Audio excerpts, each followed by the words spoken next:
Todos los inversionistas de bienes raíces buscan que sus inversiones crezcan, tengan una alta rentabilidad y que generen dividendos. Si ustedes quieren conocer por qué las tasas de interés son el factor más crucial para lograr sus metas de inversión, van a encontrar este episodio muy útil. En este episodio ustedes van a conocer cuáles son los efectos de las bajas tasas de interés en las inversiones de bienes raíces en el Reino Unido. También van a conocer cuáles son las razones por las cuales las tasas del Reino Unido son tan bajas y sobre todo van a conocer cuál es la proyección de las tasas de interés que hacen los expertos en la materia para los próximos 20 años. Bienvenidos al episodio número 11 de la serie Bienes Raíces. Mi nombre es Leo Suárez.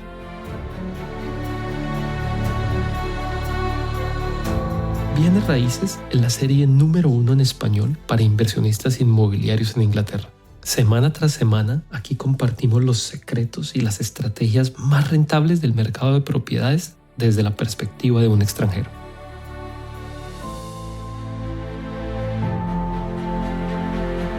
En el Reino Unido, una hipoteca para una vivienda que la ocupe su propietario puede tener una tasa más o menos del 1 al 3% anual. 1 al 3%, cuando se compara con las tasas de interés de algunos países de Latinoamérica, es realmente muy bajo.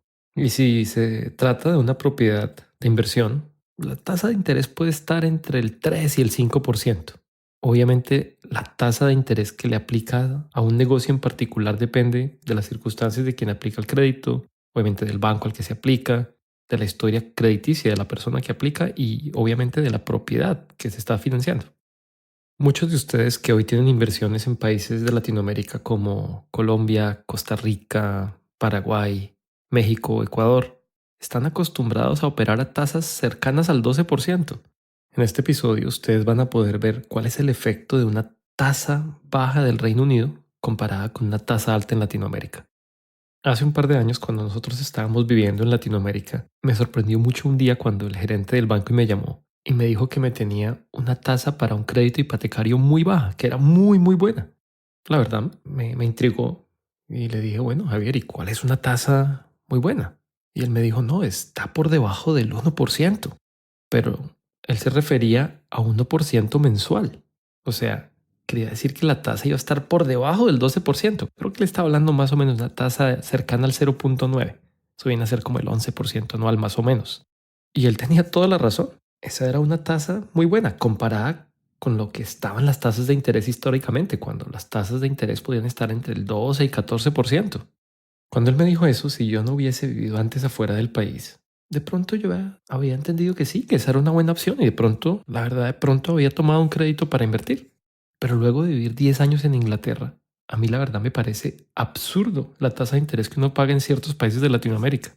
Porque las inversiones a esas altas tasas de interés no son un negocio para el inversionista, sino son un negocio para el banco. Seguramente muchos de ustedes están en esa situación hoy. De pronto ustedes pensarán, no, pero esas tasas de interés en Inglaterra son para los ingleses o para los que viven en ese país. Ustedes pensarán, no, nosotros tenemos estas tasas de interés, estas son las reglas del juego donde estamos y simplemente nos toca acomodarnos. Quiero decirles que no, que ustedes tienen acceso a inversiones afuera del país y apalancarse a tasas mucho más razonables y que van a tener los beneficios que van a ver más adelante. ¿Y quieren saber qué es lo mejor de todo? Es que las tasas del Reino Unido están hoy a unos niveles bajos históricos y se van a mantener en esos niveles cuando menos en los siguientes 20 años. Y no lo digo yo, lo dice el Banco Central de Inglaterra o el Banco de Inglaterra. El Banco de Inglaterra mantuvo la tasa de interés al 0.5% por casi 10 años luego de la recesión del 2008. En este momento, estamos hablando de julio del año 2019, la tasa está en 0.75%. El año pasado, a final de año como hacia septiembre, todos los que estamos en el mercado de bienes raíces recibimos una muy buena noticia. Y esta fue una noticia que se generó por una declaración de uno de los miembros del Comité de Política Monetaria del Banco de Inglaterra. Esto pasó cuando un señor que se llama Ian McCafferty salió a decir que la era de las bajas tasas de interés durará al menos 20 años. Estén sintonizados hasta el final de este episodio para que ustedes entiendan por qué el señor McCafferty se atrevió a hacer una declaración de semejante tamaño.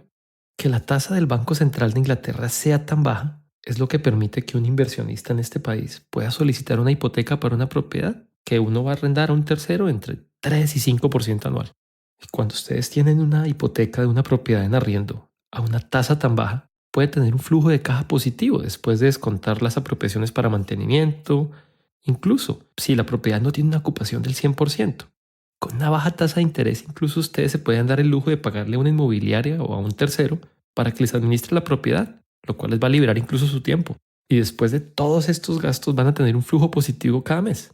Esto para muchos inversionistas en Latinoamérica resulta increíble. Los inversionistas de propiedades que invierten en el Reino Unido hemos disfrutado esta tasa baja por más de una década. Hoy ustedes van a poder entender los factores que determinan qué va a pasar con la tasa de interés en el futuro, precisamente ahora con la incertidumbre que se tiene con respecto al Brexit.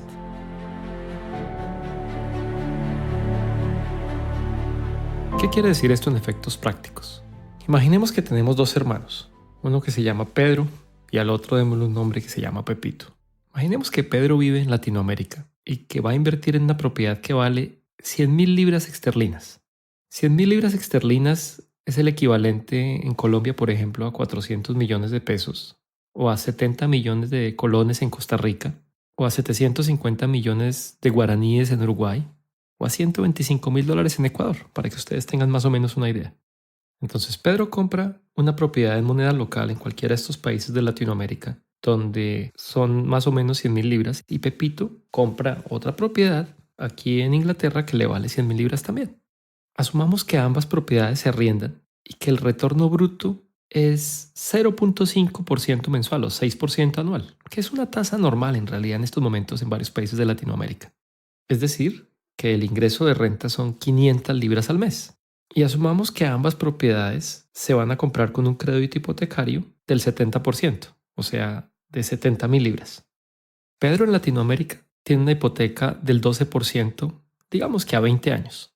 En varios países de Latinoamérica los créditos hipotecarios se obligan al que lo toma a que pague intereses y abono de capital, lo que le implicaría una cuota de 770 libras al mes. Pero para efectos de comparación asumamos que ese crédito le permitiera solo pagar intereses, que en ese caso el interés de 70.000 libras al 1% mensual es 700 libras al mes.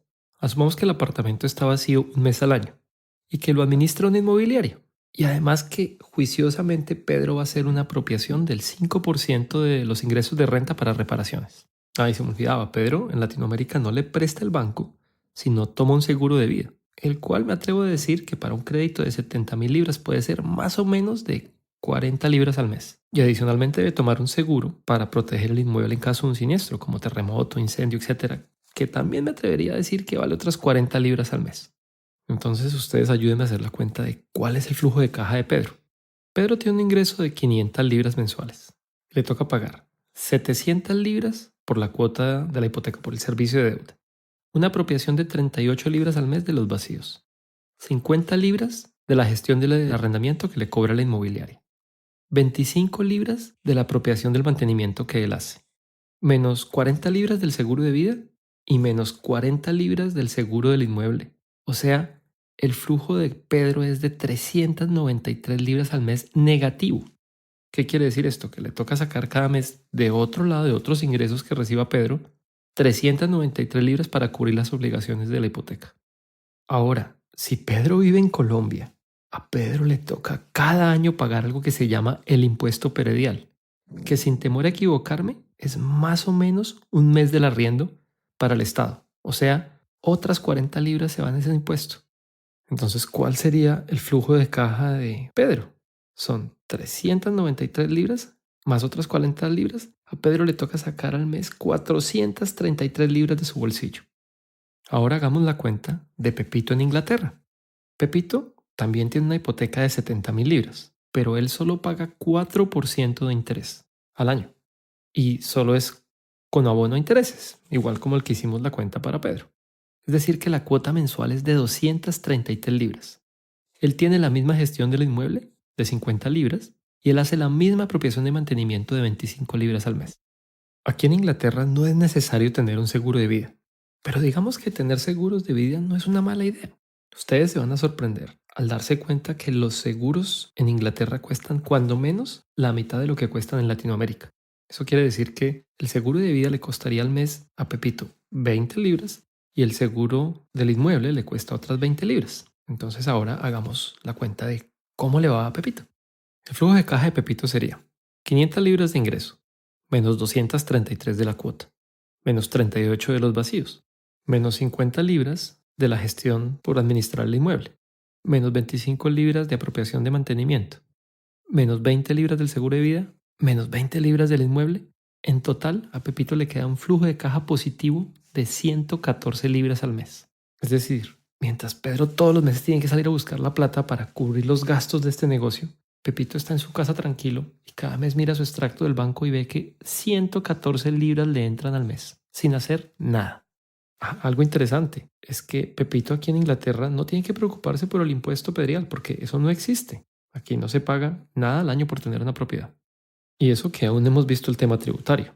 Acuérdense que aquí en Inglaterra solo se paga una renta del 19% y que desde el año 2020 será tan solo del 17%, lo cual comparado con el 23 o hasta 37% que se cobra en los diferentes países de Latinoamérica es en realidad un aspecto muy importante a considerar.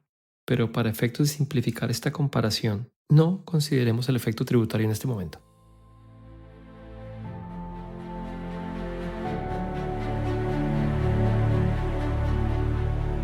Imagínense que han pasado 5 años desde que ambos hermanos compraron sus propiedades. Imaginémonos que las propiedades están aumentando en ambos países al 5% año tras año. Es decir, que la propiedad en el segundo año vale 105.000, en el tercer año vale 110.200, en el tercer año vale 116.000, en el cuarto vale 121.000 y en el quinto vale 128.000 libras. Pedro, después de esos 5 años, ha tenido cada mes que sacar de su bolsillo 433 libras. Es decir, que en esos 60 meses ha gastado cerca de 26.000 libras, mientras Pepito tiene casi 7.000 libras en su cuenta. Ahora, ambos hermanos pueden ir a rehipotecar sus propiedades. El 70% de 128.000 libras es casi 90.000 libras. Es decir, que después de la rehipoteca, el banco les podría dar 20.000 libras a cada uno. O sea, el pobre Pedro recibe esas 20.000 libras y todavía está 6.000 libras en saldo el rojo. Mientras que Pepito recibe las 20.000 libras y con las 7.000 libras que tiene el banco, tiene 27.000 libras. ¿Qué hace Pepito? Con eso fácilmente puede ir a comprarse otra propiedad.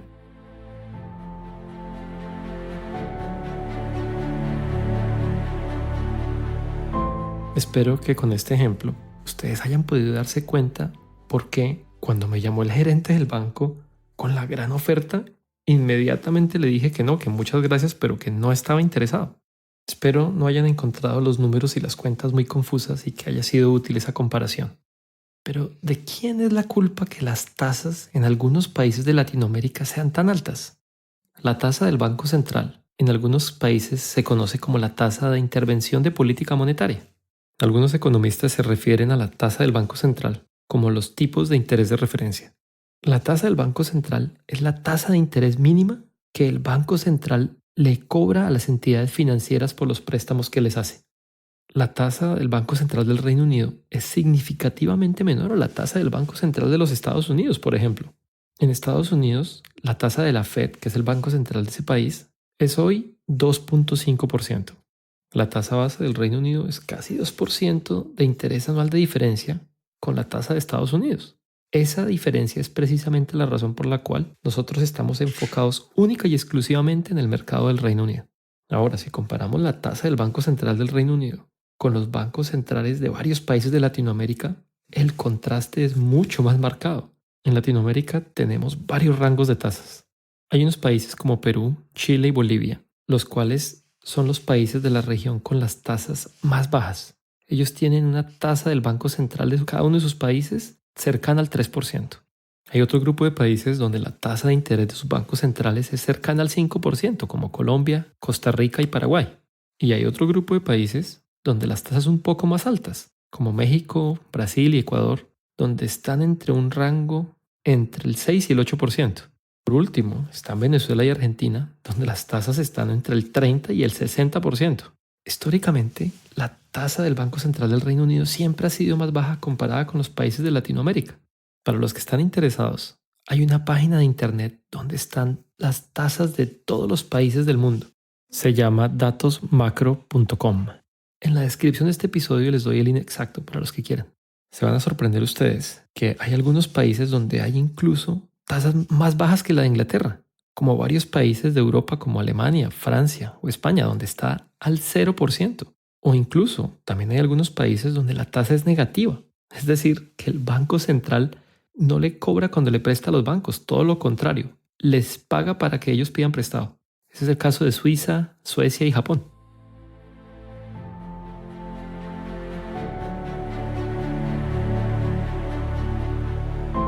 Una tasa de interés negativa es un poco contraintuitiva. ¿Qué quiere decir esto? Que el Banco Central y que incluso los bancos privados cobran intereses negativos. ¿Pero qué quiere decir un interés negativo? Esto quiere decir que en lugar de recibir dinero en depósitos, los ahorradores deben pagar regularmente para tener su dinero en el banco. El objetivo de un interés negativo es, por una parte, incentivar a los bancos a prestar dinero de manera más libre y, por otra parte, es incentivar a las empresas y a las personas a que inviertan, a que presten dinero y a que gasten dinero en lugar de pagar una tarifa para mantenerlo en la cuenta de un banco. Pero entonces, ¿quiere decir esto que uno debe invertir en bienes raíces en cualquier país donde la tasa del Banco Central sea cero o incluso sea negativa? Recuerden que la financiación es una parte de la ecuación no más. Hay otros factores que deben tenerse en cuenta, como la oferta y la demanda, y también cómo se están comportando los precios de las viviendas. Muchas veces los bancos centrales reducen las tasas de interés a cero o incluso las llevan al negativo para evitar la deflación, que es lo contrario a la inflación.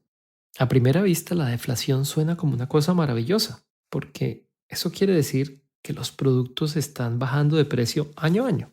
Por ejemplo, imagínense ustedes que un automóvil 0 kilómetros que cuesta, por ejemplo, 20.000 euros, en 6 meses o en un año va a llegar a valer 19.000 euros. El problema de la deflación, esto tiene un efecto en que la gente empiece a aplazar sus decisiones de compra. Pues ¿para qué comprar algo hoy? ¿Por qué más bien no esperar un poco para comprarlo más barato? Pero la pregunta es, ¿cuándo es suficientemente barato para comprarlo? Eso es muy relativo. El efecto de la deflación es que se desincentiva el consumo. Y cuando hay un consumo menor, las compañías o las empresas no tienen otro remedio más que reducir su capacidad de producción. Y cuando las compañías reducen su capacidad de producción, esto inmediatamente conlleva a que la compañía reduzca su planta de personal, lo que aumenta el desempleo. Durante los periodos de deflación, las personas y las compañías empiezan a acumular dinero en lugar de gastarlo o invertirlo, lo que quiere decir que la demanda por activos que se valorizan incluso cae más y se vuelve un círculo vicioso. Cuando estudié mi maestría aquí en Inglaterra, tuve la fortuna de contar con un profesor de economía, un neozelandés que se llama Robert McCulloch. El profesor McCulloch gastó gran parte de su vida estudiando política económica en la Universidad de Oxford, donde hizo una maestría y después un doctorado. Pero lo impresionante del profesor McCulloch es que nos explicó de una manera sencilla cómo se determina la política económica sin ponerse con tanta ecuación y con tantas tablas complejas. El profesor nos lo explicó de una manera muy sencilla. Eso sí, me disculparán los economistas que nos escuchan por intentar simplificar su labor. La tasa de interés no la fijan los bancos centrales arbitrariamente. En realidad, la tasa de interés es más bien el efecto de varios factores. Y lo interesante es que estos factores no solo deben importar a los economistas o a los funcionarios del Banco Central de los países. Como inversionistas es importante que ustedes analicen la solidez de la economía del país donde invierten para que vean los diferentes factores que los economistas de los bancos centrales monitorean constantemente. Si ustedes lo recuerdan, al inicio de este episodio, yo les comenté que un funcionario del Banco Central de Inglaterra salió a dar un anuncio que fue una muy buena noticia. Lo que este señor salió a anunciar fue lo siguiente. Él dijo que los cambios estructurales en la economía mundial, no era solo la de Inglaterra, significa que los que toman préstamos y los ahorradores del Reino Unido deberían acostumbrarse a que las tasas de interés sean significativamente inferiores al promedio del 5%, que fue lo que estuvo en promedio en los 10 años que pasaron antes de la crisis financiera, es decir, entre el 97 y el año 2007. Porque hay que prestarle atención a lo que digan los miembros del Comité de Política Monetaria del Banco de Inglaterra. Este comité se reúne durante 8 veces al año para decidir la tasa de interés oficial del Reino Unido. Pero este comité tiene otras dos funciones. La primera es decidir si se imprime más dinero, lo que se llama como quantitative easing, que es efectivamente cuando el Banco Central sale a comprar los bonos del gobierno. Y la segunda es dar los pronósticos de para dónde va la tasa de interés. Ustedes deben tener en cuenta los 3 objetivos que busca el Banco Central del Reino Unido, que son mantener la medida de la inflación cercana al tope que ellos establecieron del 2%. El otro objetivo es apoyar el crecimiento económico y el tercero es mantener bajo control el desempleo. En realidad el Banco de Inglaterra monitorea otros 18 factores, pero esos son los 3 más importantes: la inflación, la tasa de crecimiento económico y la tasa de desempleo. Pero ¿cuál era la simplificación del profesor McCulloch? Él decía que cuando se reducen las tasas de interés, más personas pueden pedir más dinero prestado. Y esto tiene como resultado que los consumidores tienen más dinero para gastar, lo que hace que la economía en efecto crezca y que la inflación aumente. ¿Pero esto qué significa? Esto significa que las personas van a ver su canasta familiar, su canasta de gastos mensuales reducida, porque el gasto más grande en la canasta familiar es normalmente la hipoteca. Y al tener un ingreso marginal mayor, pues pueden salir a hacer más compras, pueden viajar más, pueden comprar más ropa, etc. Por el otro lado, cuando las tasas de interés aumentan, los consumidores tienden a ahorrar, ya que los rendimientos de los ahorros son más altos. Todos sabemos que no todo el mundo tiene la capacidad de ahorrar. Así que si las tasas suben, la gente gasta más dinero en el servicio de deuda de su hipoteca, que es el gasto más grande, por tanto su ingreso disponible para otros gastos se reduce. Esto tiene el efecto de que las personas compran menos y que el crecimiento económico se desacelera. ¿Si ven la difícil tarea que tiene el Banco Central? No puede dejar que las tasas suban mucho porque la gente no tendría dinero para consumir, debido al mayor servicio de deuda, y lo cual significa un menor consumo que conlleva una menor producción industrial y lo cual hace que haya menos empleo. Pero unas tasas muy bajas tampoco son buenas porque entonces la gente empieza a posponer la decisión de compra, lo que también reduce el consumo, lo que también reduce la producción industrial y lo que también causa una reducción del empleo. Si ustedes ven esto de otra manera, esto también implica que si la economía de repente empieza a crecer mucho, el único mecanismo que tiene el Banco Central es reducir el apetito por el crédito o desincentivar las compras. Y la manera más efectiva, y en realidad la única manera que tiene el Banco Central, es incrementando las tasas de interés. Miremos qué está pasando con los 3 factores más importantes que monitorea el Banco Central en este momento. Empecemos por la inflación. El componente de mayor peso en la canasta familiar es o la renta para los que viven en alquiler o la hipoteca para los que viven en su casa propia. Y esto está íntimamente ligado con los precios de las propiedades. Como hablábamos en el episodio 9, los precios de las propiedades no están creciendo año a año en los niveles que estaban antes. Consecuentemente, las rentas no van a seguir creciendo así de rápido. Y mientras las tasas de interés se mantengan en estos niveles bajos, es de esperarse que esto no va a poner presión en que crezca la inflación. El segundo factor es el crecimiento económico. En cuanto a la economía del Reino Unido, como mencionábamos en el segundo episodio, es una economía muy sólida y extremadamente resiliente. Y precisamente el Brexit es una prueba de ello. Con la incertidumbre que ha causado el Brexit, la economía del Reino Unido ha continuado creciendo. Y las proyecciones oficiales de los analistas coinciden que a pesar del Brexit, la economía del Reino Unido va a crecer más que la economía de la Unión Europea, o la de los países individuales de la Unión Europea como Alemania, o incluso la de Italia, que en efecto está en recesión. Y el tercer factor es el desempleo.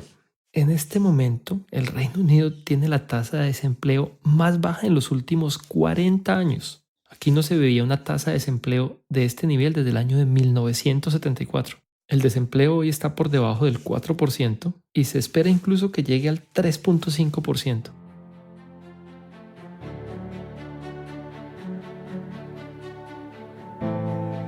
Espero que esta simplificación macroeconómica les haya sido útil y espero que esta visión les ayude a entender por qué estamos bajo un escenario de condiciones ideales para desarrollar negocios inmobiliarios en este momento en este país.